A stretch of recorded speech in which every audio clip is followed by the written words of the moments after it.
Good morning again. So this morning is going to be a lot of science and spirituality. Can we hang with that? Yep. All right, good. As a matter of fact, while I was sitting there, what hit me was we're going to look at the scientific side of when Jesus said the kingdom of heaven is not a place. It is neither here nor there, but the kingdom of heaven is within you and in the midst of you.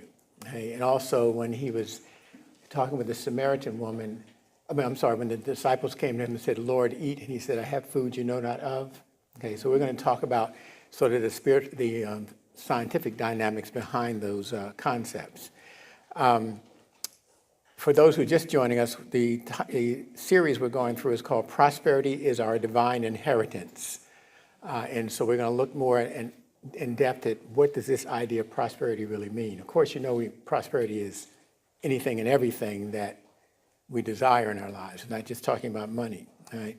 And we're looking at this rather unique approach to the idea of prosperity, and it came out of a discussion between a scientist and a nun.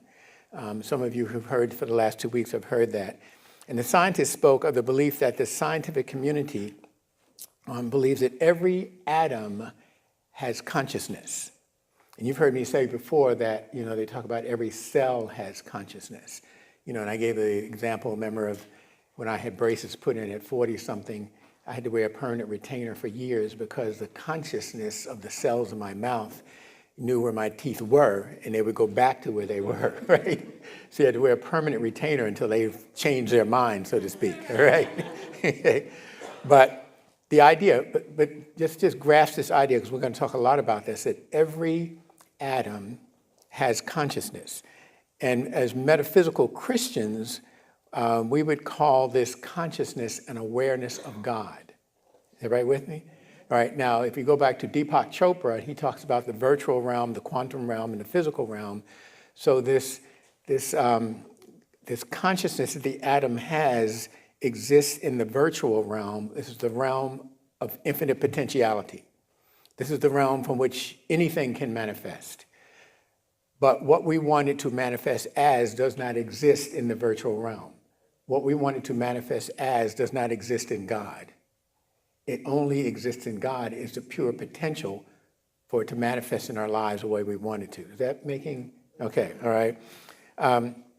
So from a metaphysical perspective, we could also assume that the atom is only conscious of itself, of its own potentiality, its own capacity to be, which is somewhat expressed in the allegorical story of God's answer to Moses when Moses said, Moses said, who shall I say sent me? And God says, I am that I am, which refers to God's infinite capacity to be.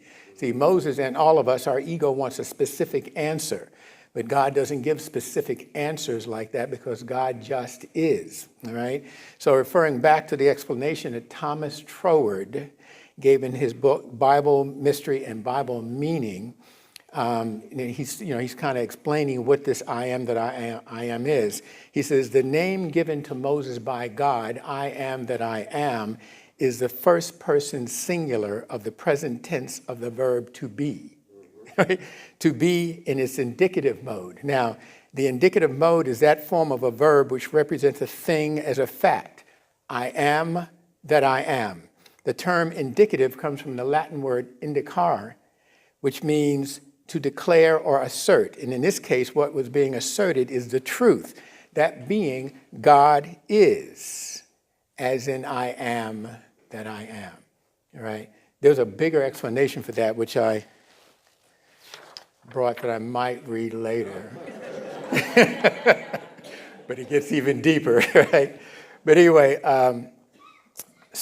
referring back to this explanation from Thomas Troward, it's this idea of just trying to understand this concept. Remember that God is a name for that which cannot be named. So, when you ask for the definition, you can't get a very specific definition. So what God was trying to say to Moses is, I am capable of becoming anything you need me to be to accomplish the task that I've given you. So, right, because God gave Moses a task, and God said, Moses goes, I'm going to go there, and I'm going to say, I'm Moses. And I'm going to say, well, who are you, right? And he's, I'm going to say, well, God sent me, and that's why he wanted to know, well, who can I say sent me?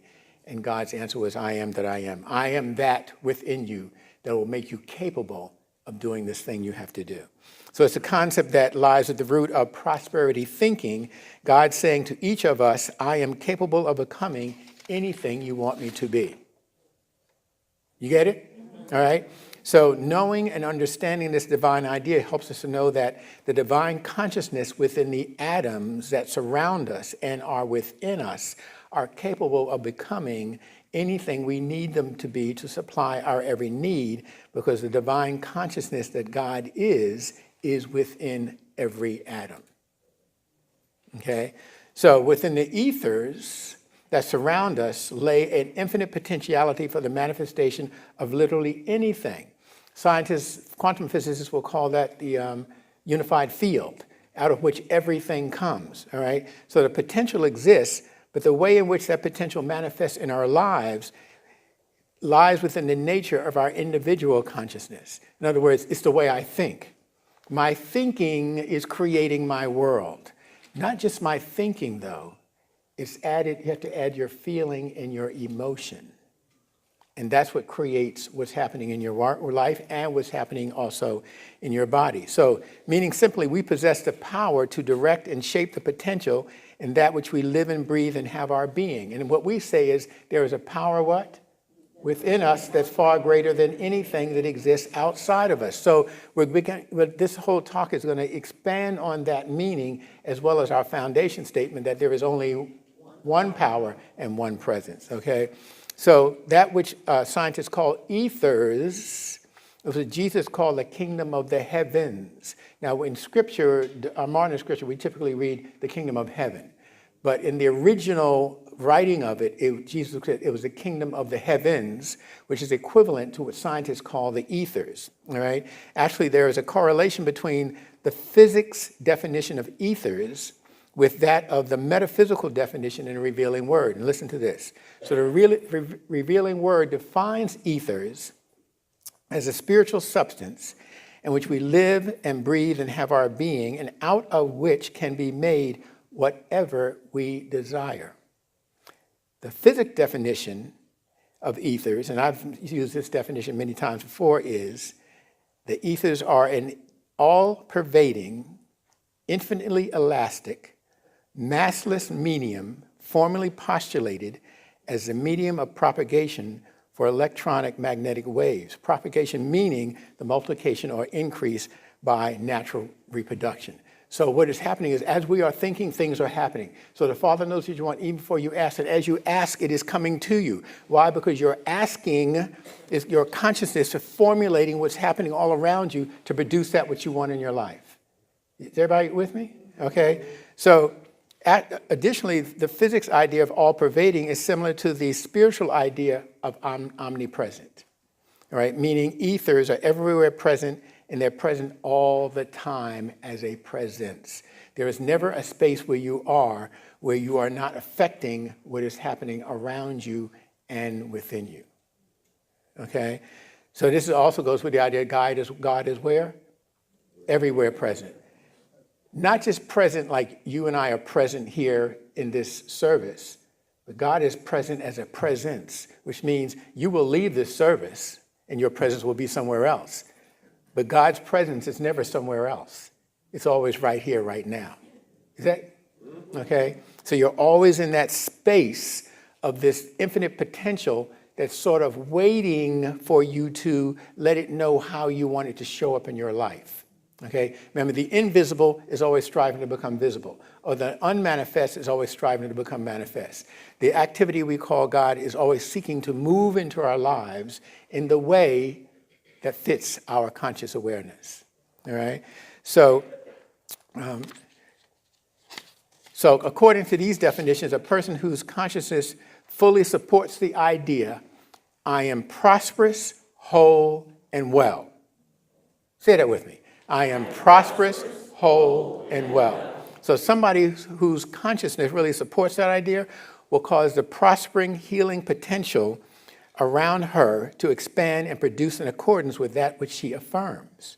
But likewise, a person whose conscience believes I'm broke, I'm struggling, I'm sick, I'm defeated, will cause the prospering potential around him to contract and diminish in accordance to that which he affirms. Remember, God in the Old Testament says, I give you the power of life and death. It doesn't matter to me which one you choose. I suggest you choose life, but if you choose death, it doesn't really matter. You follow me? So this activity is not going to stop and say, oh, I don't think you want to think that. It's just going to move in accordance to how you are feeling and thinking.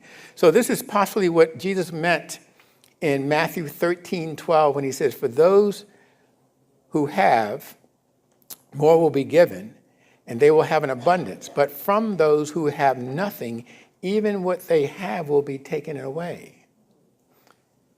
You're saying, I am prosperous, whole, and well. See, you are already wealthy in your mind and in your being. And so the universe just follows suit. I am broke and struggling and sick.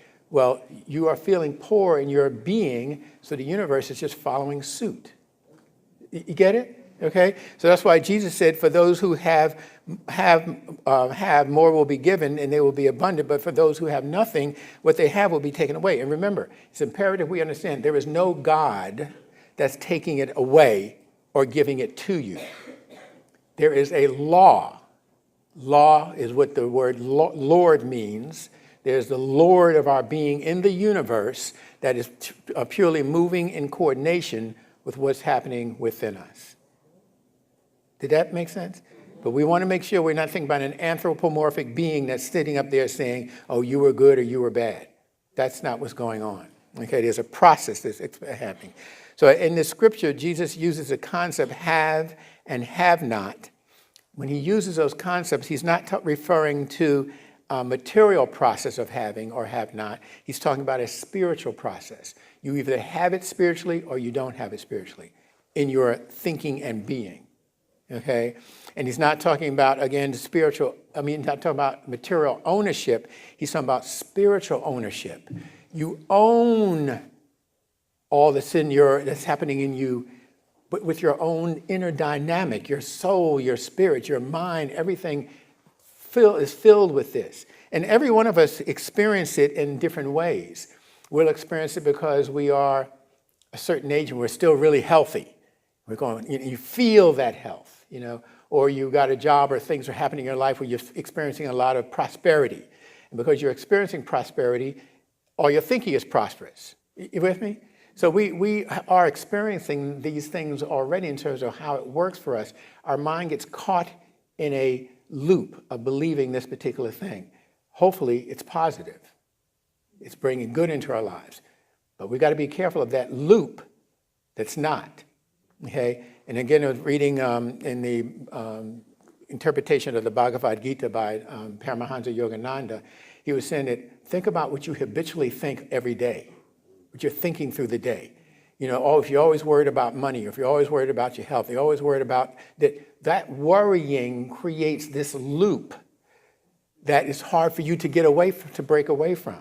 Okay? So the thought process, the mind is the trigger to really help you to bring more of the good you're seeking into your life. And as we explored in another lesson, it is my consciousness acting on the consciousness of the atoms surrounding me that causes them to link with other atoms also affected by my stream of consciousness to form a group of atoms which create a certain effect that is in alignment with the nature of what I think, feel, and believe is going to happen to me. That also comes from Dr. Carl Jung talks about that idea of synchronicity, that because of the way I'm thinking, I begin to affect what is happening in my life, and all of a sudden people show up in my life that I've never met before who are helping me to do things that I never thought you follow me? So, it's like in concert. You are directing the universe with your mind, okay, and your feeling and your heart, all right? So if you believe that you are worthy of an abundance of all things good, you activate the divine substance within you and around you to bring forth that good that you desire. And as Jesus described in Mark 9:23, all things are possible for him who believes. So if you believe that you are worthy of this good, It is going to come to you. And this is not where you are trying to believe that what you want will come to you. It's rather that that belief has settled in your heart and in your mind as a result of absolute faith in the power and presence of God in your life. It's almost like you can feel it in your gut. That's the gut, that's your core. It's also the chakra of your power chakra. You feel it in there. And you might be broke, but because you feel in your gut that prosperity and good is coming to you, it will come. It cannot not come. All right? Remember, we said God cannot not be God. All right? So doing God's will is referring to using your consciousness to impact the consciousness of the divine substance that surrounds you and is within you in a way that it comes into expression in a manner that serves your highest good, as well as the highest good of all those who are around you. See, it's not just a matter of me, doing my thing. I keep going back to Bill and Melinda Gates, whose, their dream is to give away all their money before they die. But as their financial advisor says, they are making it so fast that I can't give it away fast enough. But that's because their consciousness is so wrapped up in this universal abundance of, eliminating world hunger, helping others, that the universe is going, oh yeah, these are the people that need more money. Right? So that's kind of the concept. Now, what makes this all-pervading, infinitely elastic, massless medium, can everybody grasp those ideas? All-pervading, right? Infinitely elastic, which means you can stretch it as far as you want. Massless medium, which means it has no mass now, but is going to take on the mass with which you give it through consciousness, that Jesus called the kingdom of heaven, or the kingdom of the heavens, is so unique and powerful that it's totally aware of the divine presence that we call God. It's always aware of that. Why? Because everything in the universe at its root, meaning if you take, cells to molecules to atoms to subatomic particles, you keep going down to quarks and DNA, and finally you get to the universal unifying field. But everything in that whole medium is only aware of God. It's only aware of its infinite potential. What is God? God is infinite potential, the virtual realm, the sea of infinite potentiality. So everything in our body, our being, it has this awareness going on with it. So the answer to the question, there's only this deep knowing that God is everything and everything is God. That is sort of the consciousness that we want to move into. And Troward has an explanation. Do I have a minute to read this? Okay. Some of you have heard this before, but you can't hear this enough. So this is an explanation of God. Okay.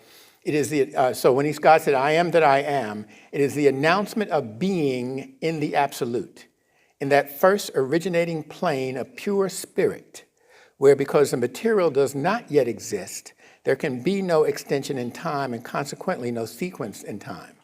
And where, therefore, the only possible mode of being is a consciousness of self-existence without limitation, either of space or time, the realization of the universal here and everlasting now, the concentration of the all into the point, and the expansion of the point into the all. Now, if your mind just blew up by hearing that, that's the purpose. You want your mind to go to places like that. You get what I'm saying? You want to introduce yourself to information that will blow you out of the comfortable space that you find yourself in and trying to understand what God is. And that was from Thomas Troward, again, his book, Bible Mysteries and Bible Meaning. And all of his book is like that. So don't run and pick it up if you think it's light reading, right? But he has a tendency to put you in a space. You don't really want to walk out of here, like a session like this, and say, I got it all. You want to walk out of this session and say, man, I gotta hear that again and again and again, all right? And you got to imagine, even in writing this, I have to keep working with it until I at least can get to a point where I can explain at some level. And if I say this again next year, the explanation will be even better. You get it? Okay? So, again, with this understanding that there's only one power and one presence active in my life and affairs, God, the good, omnipotent. We say that as an affirmation, but it's actually a true statement. There is only one power and one presence. Everybody get that? So we affirm, we affirm, and we affirm. But all we're trying to do is get ourselves to understand the truth that is. Okay? And in its simplicity, the atom is always aware and remembers who it is. That is why it is so important to take time often to be still and know. Because it's in that stillness, in that silence, that we return to our own simplicity. And it's in this simplistic state that we remember who we really are. In another reading that I'm doing, I was telling Pam last night, it's taken me to a whole nother level of understanding this moving from being trapped in ego mind to moving to spiritual mind. Remember, I think it was last week I said that a being who's really evolving, if you had a choice between going to an all-inclusive place, Pam and I just got an RCI thing, and all these all-inclusive places we can go to for little or nothing. Right, so you can go to this all-inclusive place in Puerto Vallarta or Cancun or wherever, and lay out on the beach and have a little thing with an umbrella coming out of it, that kind of thing. Or you can go to this ashram where all you're going to do is meditate for 16 hours a day, for 7 days. Now, most of us say, "Oh man, pour me the drink, I'll be there in a minute," right? This other. But what I'm beginning to understand is when you tap more into this mind called God, this loses its attraction, because this is something that is just beyond what you could have imagined, all right? And so I'm doing a little, going off a little bit. That's why I have it written, because I can go off down the road and not come back, right? But this idea of understanding this, and it's called the cloud of forgetting. So we understand the cloud of the unknowing. The cloud of the unknowing is I don't really fully understand what God is yet. The cloud of forgetting is that as I begin to evolve more towards breaking through the cloud of unknowing, I start to have a cloud of forgetting of why I was so attracted to this experience. Now, every one of us here have been doing that, right? You can think back on things that you say, no, I had no connection to that anymore at all, right? So these things that we're studying spiritually are not new to us. It's just now we're trying to understand that we're not just trying to get to higher and higher levels of ego.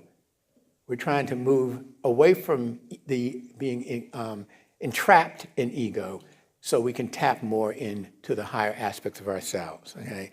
And so, you could get the same answer to any question you ask about anything that's occurring in your life. The atom, the expression of God, will answer, this is how you choose to use me, right? So if you said, why am I going through this? Why is this happening in my life? This is how you choose to use me. And I have to be careful when I say that, because many of us are going through things where you say, but I would never have made that choice consciously. Right? So I'm very careful when I say that. And this means if you do not like what is going on in your body, in your relationships, in your life, then it is up to each one of us to choose to use the power of the all-pervading, infinitely elastic, massless medium, also known as the kingdom of heaven, that's always available to us, but choose to use it differently. Okay? Pam and I are watching this series called, what is it, When Calls the Heart? It's a Hallmark thing. Little cowboy town, perfect little cowboy town. I mean, but, they always have these situations come up where you're going to just punch him in his face. He's getting on my nerves, But what happens, they always figure out a way to take this villainous character and make it a loving situation. And it's done so extremely well that you believe it. And I said to Pam, isn't it be incredible if life was like that? When somebody got on your last nerve, you found a way to move through that and turn it into a loving situation. So that's sort of the concept. And that's our challenge, learning how to think about ourselves and our lives, because what you're doing there is you're staying holistic. When you're saying, okay, stuff is going on, but let me be open to the guidance to bring this to another space, to a space of love, okay? That's coming at things holistically. Is that what you're with me? Okay? And that's our challenge, is coming at our lives and our relationships holistically. Holistically meaning thinking in a way that perceives all parts of your life and your existence as being intimately interconnected and explicitly contributing to the welfare of the whole. Knowing that if I don't find a way to have a loving solution to what's going on here, because that is all interconnected and intertwined all of my life, it's going to affect something over here. Even if that over here is in here. Is that making sense? Okay. So, but in our innocent, in our incongruent present mind, this may be easier said than done. Okay. Now, as Paul explained, because we're talking about all these deep principles, Paul said this. He says, when I was a child, I spoke like a child. I thought like a child. I reasoned like a child.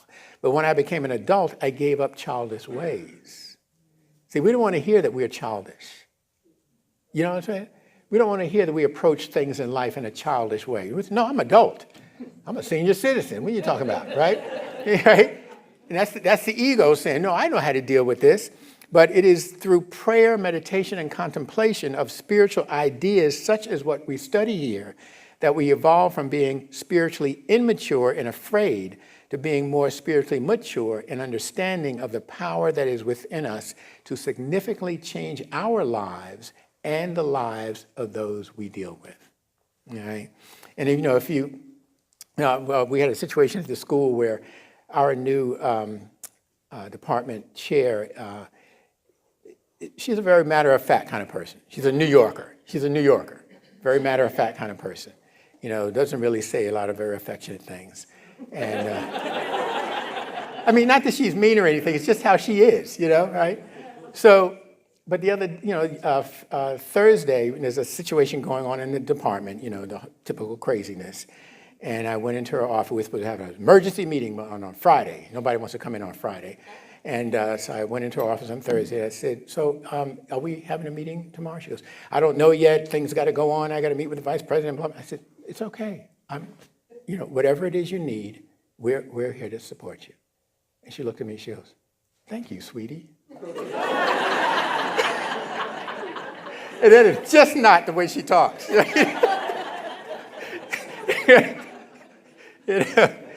So, but that's what I mean. In the salesmanship book, they talk about intonation. What's the tone with which you interact with each other? You can change the whole dynamics of something just by coming up with a different tone. And if you don't really like this whole scientific spiritual approach of using the formation of atoms to explain what is occurring in life, then substitute the phrase for atom, divine substance. Okay, for the word, and then the revealing word defines divine substance as the divine idea of the underlying reality of all things. Substance is everywhere present, pervades all things, inspires all things into action. It underlies all manifestation and is the spiritual essence, the living energy out of which everything is made. Through divine substance, all the attributes of God are expressed. It sustains and enriches any idea that's projected into it. Okay? So when you project ideas into divine substance, and you're doing that all the time, all right? Remember, our thoughts are prayers, and we are always praying. So you're always projecting these ideas. That divine substance is moving into action. Okay? Now, physicists are saying that atoms have consciousness and respond to the will of our consciousness to become the material reality in our lives. Metaphysicians are saying divine substance underlies all manifestation and is the divine essence, the living energy out of which everything is made. So they're both saying the exact same thing. Now this takes us back to Genesis 1:26, where God says, let us make man in our image and after our likeness, and let them have dominion over the earth. Everybody knows that verse, right? Well, the dominion we have is our ability to literally will the atoms or divine substance around us into material reality that we desire. So God has given us that power, right? We have the power to change the molecular structure to become that which we say we want. So it's a spiritual work of each one of us to look at our own life to determine how we have used the power given to us. And see, the thing here is Most of this is about awakening, meaning that, throughout our lives, we didn't really know that when we said stuff, it could create stuff. Stuff? Or cause a problem. But now that we know, we cannot unknow. All right? We know that we're responsible. So many of us have challenges in our lives right now that make us wonder, how could we be creating that? Who's got challenges like that? How could I be creating this in my life, right? Okay? The difficulty is that much of what is happening to us is happening at deeper levels in our subconscious realm of mind and at the cellular level in our bodies. Okay? Now, this causes many of our dilemmas to happen at levels of our being that we rarely or if ever choose to visit or even know that this exists. That there's things going on inside of us. Now, I tell you that the marketing industry, they target their advertisements at that deeper subconscious level to make you want to do things and not question why you're doing it. All right? So there's things going on. Now, to explain this, I'm going to share a dream with you. One of my dreams. I dream a lot. Pam sits and watches me and says, what is he dreaming now? He's just jumping and kicking and fighting. Right? Now, in this dream, I left out of the gym to run a familiar trail through the woods. The journey was familiar until I made a turn into an unfamiliar territory. I kept passing homeless people and was told by someone along the way that I was entering into uncertain territory and I should be careful. However, at this point, it was too late for me to turn back. So the number of homeless people, it kept increasing as I went deeper and deeper into this unknown, uncertain territory. And suddenly there was a train coming through the woods and hundreds of homeless people were getting on it. Well, I came to understand that the train took them to where they could get work for the day. Now, I got on the train thinking that when I got to a station, I could get off the train and figure out how to get back home. When I got to the station, none of the personnel knew where I came from. They couldn't understand where I came from and how to get me back. So my quest became how to leave unfamiliar territory and get back home. And I have a lot of dreams like that where I'm trying to get back home. Okay? And we know that we're not talking about home over in Bowie. Okay? All right? Now, I believe that it's by way of daily prayer and meditation, because this is what happened to Charles Fillmore. Through daily prayer and meditation, the dreams are trying to show me aspects of myself that I otherwise would be unaware of. Okay? Now, in addition to trying to change the way we show up in our outer life, we must be doing the inner work to discover what is contributing to our misdirecting of divine substance that's showing up in our lives. Because we say, well, I'm not thinking that, but what is going on deeper in your being? All right? So I think the dream is showing me that the homelessness within me are aspects of myself I have rejected deep into my subconscious realm of mind, so deep that I am unaware that I need to do anything about them. Okay? And they are homeless because they no longer feel a part of me, but the dream image of them getting on the train to go to work may indicate that the work that they do is most likely contributing to the personal challenges I'm experiencing in my life. Because, like Sigmund Freud said, that repression is our number one defense mechanism. So, we can't deal with this experience or whatever, and we repress it into our unconscious realm of mind. Well, it's still organic. It's still going to work. It's still, affecting your life. You get what I'm saying? All right, and remember, in my dream, there was hundreds of homeless people. So there's all kinds of things that I have repressed over my life that feel homeless because I have not done enough work to bring them up so I can deal with them. Okay? So the fact that I may feel lost in unfamiliar territory and cannot find my way back home means that at some level, I know that, like the prodigal son, I need to find my way back to my Father's house, the Christ consciousness, but have no idea how to get there. Okay? And like I said, I dream those dreams a lot where I'm lost. And in some of the dreams, I'm like, I think I know the way, and then I start driving. It's always on highways and byways, but as I get closer, I'm like, nope, this is not the way.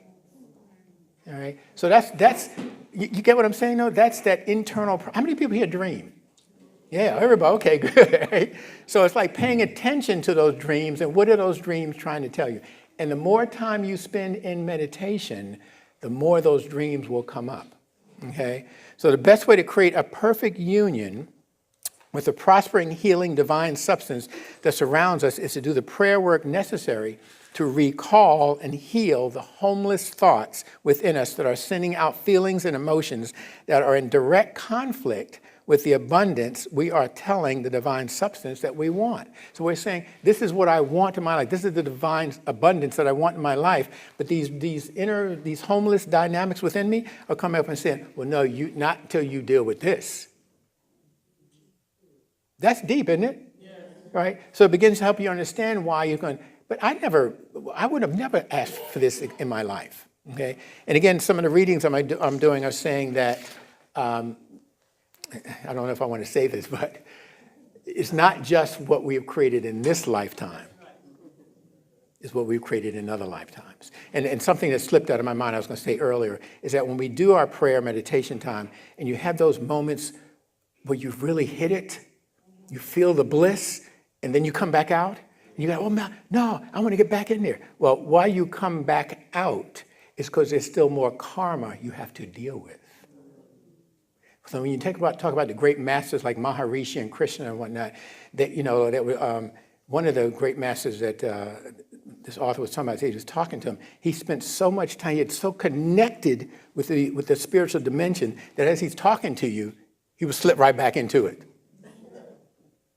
Because his whole being, in other words, he had to, I don't want to use the word struggle, to spend time in ego world because he was so connected that his being was just taken right back to spirit. That's powerful. That's a lot of work, though. That you ain't going to the Bahamas, right? Unless you go in there to sit on the beach and meditate, right? But I'm just trying to help us to understand how much work it is. This is not a casual process. This is work to get ourselves into that level of consciousness. And, Arjuna, who is a key character in the Bhagavad Gita, is struggling with the fact that as he's moving towards spiritual consciousness, he has this fear that he's going to lose awareness of who he is, his human side, okay? And I've heard that in Unity for the years and years I've been in Unity. Well, if I become real spiritual, will I really remember who I am, okay? Well, Jesus was at the highest level of spirit, but he still knew he was. He called the disciples, did a fire, cooked up some fish. I mean, you know what I'm saying? He did the things that we would do, but he was connected at this very high level, all right? So that's enough for one day, right? Okay, right. So let me end with this. This is from an anonymous saying. When you have come to the edge of all the light you know and are about to step off into the darkness of the unknown, faith is knowing that one of two things will happen. When you step into the darkness of the unknown, there will either be something solid to stand on, or you will quickly learn how to fly. Amen.